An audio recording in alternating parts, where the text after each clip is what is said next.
अस्सलाम वालेकुम। मेरा नाम मोहम्मद रेहान है और आप देख रहे हैं pharmacy technician academy YouTube channel. आज की इस वीडियो में जो हम टॉपिक स्टार्ट कर रहे हैं वो है एंटी डिप्रेसेंट।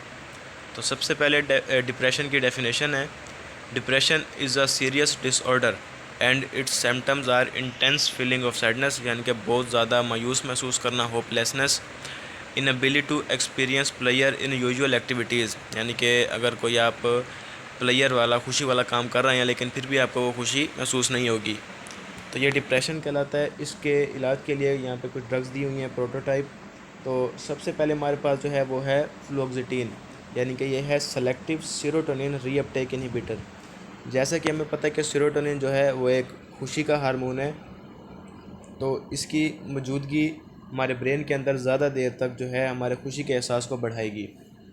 तो इसका काम भी यही है कि सेरोटोनिन को सिर्फ सेरोटोनिन को ज़्यादा देर तक हमारे ब्रेन में रोक के रखेगी।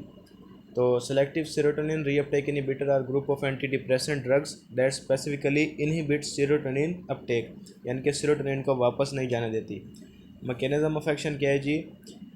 It block the reuptake of serotonin leading to increased concentration of the neurotransmitter. कौन सा neurotransmitter? Serotonin in the synaptic cleft and increased postsynaptic neuronal activity. Therapeutic uses क्या हैं जी?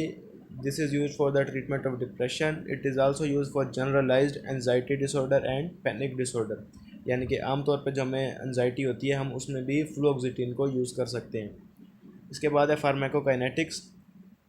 ये जो हैं तमाम की तमाम all well absorbed after oral administration और वेल डिस्ट्रीब्यूटेड हैं। इसकी हाफ़ लाइफ जो है वो 16 से 36 घंटे तक होती है।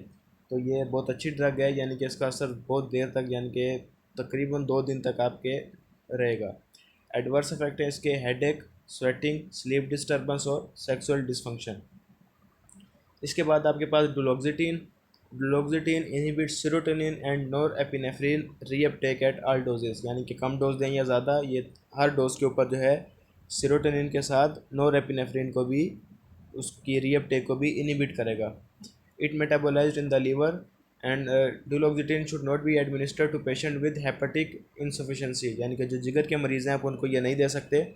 Metabolites are excreted in the urine और food delays the absorption of drug, यानी कि अगर आपने खाना खाया हुआ है तो ये इसकी एब्जॉर्प्शन पे अफेक्ट करेगा।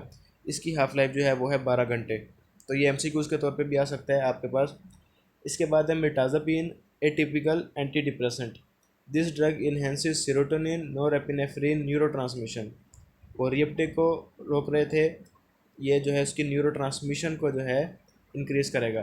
Why mechanism related to its ability to block presynaptic alpha 2 receptor. It does not cause the antimuscarinic side effect. It increased appetite and weight gains frequently occur. Mirtazapine is sedating which may be used in sleeping disorder. अगर आपको sleeping disorder है तो आप इसके अंदर भी इसको use कर सकते हैं। इसके इफ़ेक्ट्स कुछ कुछ मस्कुरेनिक जैसे हैं, लेकिन इसके जो साइड इफ़ेक्ट हैं वो वैसे नहीं हैं। तो उम्मीद है आपको ये ड्रग्स समझ आ गई होंगी। मज़ीद अगर किसी किस्म का कोई सवाल है तो आप कमेंट सेक्शन में पूछ सकते हैं। अल्लाह हाफिज़।